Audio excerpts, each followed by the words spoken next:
comum é o meio pelo qual a graça especial se faz possível. Se a gente pode afirmar Sem dúvida. isso. Ela subserve a graça especial, né? Porque olha só, por que que existe a graça? Por que que existe esse período? Por que que Deus criou esse período? Ele poderia, né? Especulando aqui um pouco, ele poderia ter vindo e terminado ali, né? O projeto dele, né? Se os desígnios dele fosse esse, né? Criar o mundo para permitir o homem surgir, né? E depois ser condenado eternamente, pronto, né? Tinha acabado ali. Ele tinha vindo e trazido o juízo final ali naquele momento, né? Mas no momento em que ele estende a vida do homem e da mulher, né, inesperadamente, né, o que que ele traz ali com essa extensão da vida do homem, né, e da mulher? Ele coloca uma promessa, e bem, costuma ser chamado, né, de próprio evangelho, né, diz a semente da mulher, né, vai fazer isso, né, vai trazer salvação. Ele coloca ela lá no futuro, né, porque isso não é uma coisa que acontece de uma vez, né, é colocado no futuro. Então a existência da graça comum é que cria espaço para graça. Oh, a existência da graça especial, desculpa, lá no futuro é que cria espaço para graça comum, né? Que cria, estende a história, né, para além daquele momento, né? Então eu gosto de explicar, né, a graça comum e a graça especial, assim como a graça comum ela subserve os propósitos da graça especial, né? E ela só existe até o ponto em que existe a consumação, porque no momento em que há a consumação, o que vai acontecer? Quando Deus trouxer o juízo final e nos levar para a consumação, com a volta do Senhor Jesus, todo, todo mundo que hoje vive e desfruta da graça comum vai deixar de desfrutar disso, né? Isso aconteceu de uma forma microcósmica, né? No dilúvio e depois na conquista de Canaã, né? Em que todo animal e todo homem impuro, até mesmo os bebês, foram passados a fio da espada na entrada do povo em Canaã, e no dilúvio todos eles morreram submersos, né? E aí Pedro traz isso, né? Na sua segunda carta ele fala sobre isso, né? Aponta exatamente para o testemunho de Noé, né? Para a gente hoje, né? E é essa a ideia, né? Então, assim, esses dois momentos, o momento do dilúvio e o momento da entrada do povo de Deus em Canaã, são microcosmos, momentos em que Deus retira a sua graça comum, né, sobre aquele povo que vivia ainda, né? Deus estava deixando eles viver, dando diversas coisas para eles, né? Vida, ar, né? Luz e luz metafórica também, né? Gosto, né, para a vida deles. Deus retira aquilo deles. Fala, agora vocês não têm mais, né? E é por isso que é tão importante o chamado, né, e a fala incisiva do autor de Hebreus, né, Hebreus 4, né, assim, olha, ouçam a voz do Espírito no dia que se chama hoje, né, porque isso tem um tempo determinado para acabar, né. Então, assim, eu diria que graça comum é exatamente o que a gente chama de história até a consumação.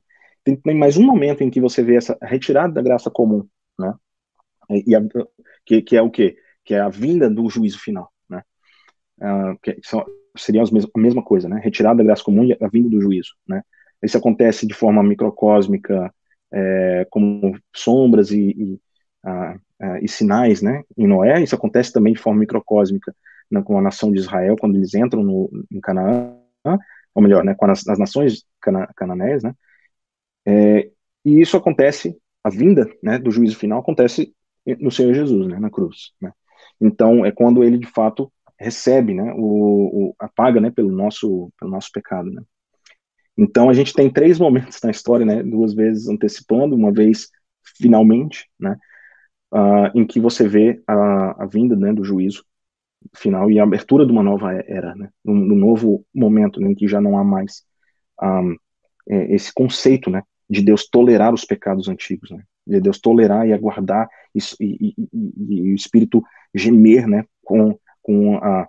esperando a redenção, né. Então veja que a graça comum ela é completamente subserviente ao propósito da graça especial. Ela só existe depois da queda, ela não existe antes da queda. Não faz sentido a gente falar em graça comum antes da queda, e ela não existe depois da consumação, né. Ela tem só esse propósito.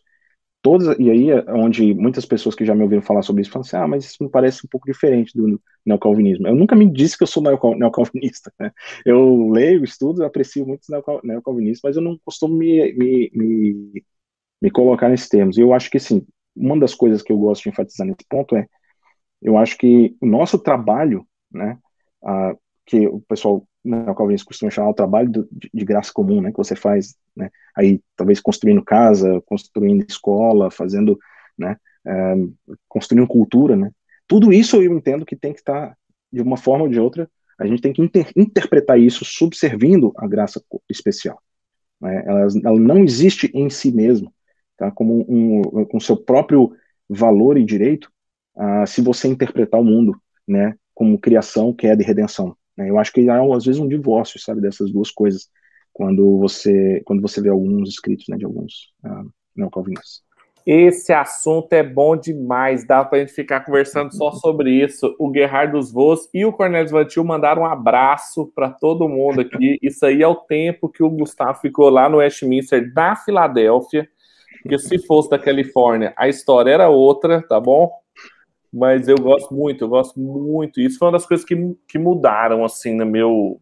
A tendência, claro, eu gosto muito do neocalvinismo, né, obviamente, assim, os estudos que a gente faz, os autores aqui desse programa do INC, assim, mas não é um neocalvinismo acrítico do que, por exemplo, as contribuições do Van Til, quando ele refletiu e fez uma crítica à graça comum e o evangelho, né?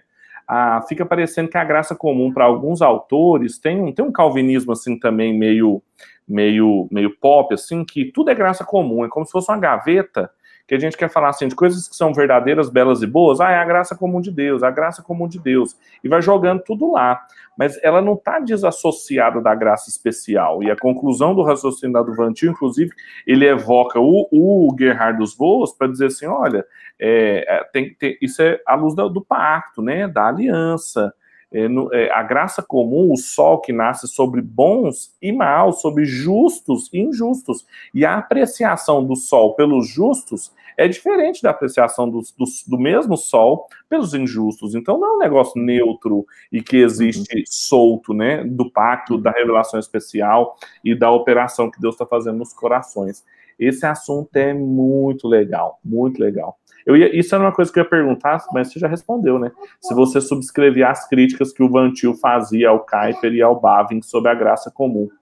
Mas não precisa me responder. Então, é mais ou menos assim. Eu acho que essas coisas que eu estou falando, é claro que elas não estão completamente desenvolvidas, né? Em todos esses detalhes, né, no Bavinck, mas se você for explorar o que o Bavinck falou sobre graça comum, você vai ver que é um pouco distante da onde o Kuyper chega, né? E é bem mais incipiente, né? Seminal, ainda em formato de semente, mas eu acho que é nessa direção, entendeu? Principalmente em momentos que ele fala sobre o mesmo leito do rio onde corre a graça comum e a graça especial, ele está apontando para esse ponto. Como é que é Kaique, me desculpa, mas como é que é a apreciação do Bavinck lá na Filadélfia, pelo Oliphant, pelo sei lá, o Edgar, não sei quem mais estuda isso lá, mas como é que é a apreciação dele lá? Assim, já teve umas mudanças, né, no faculty, né, no grupo de professores, desde a época que eu estava lá, né, mas o principal professor de teologia sistemática que era meu professor na época, e não está mais lá, é o Lane Tipton, né, ele está bem envolvido aí com o pessoal do Reformed Forum, não sei se vocês conhecem. Sim. Mas é bem interessante.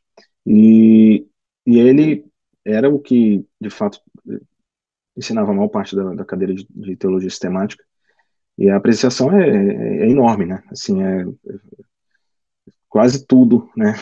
Tem um ponto ou outro, assim, que volta para uma passagem de Bavinck, né? Ele é muito, muito apreciado mesmo.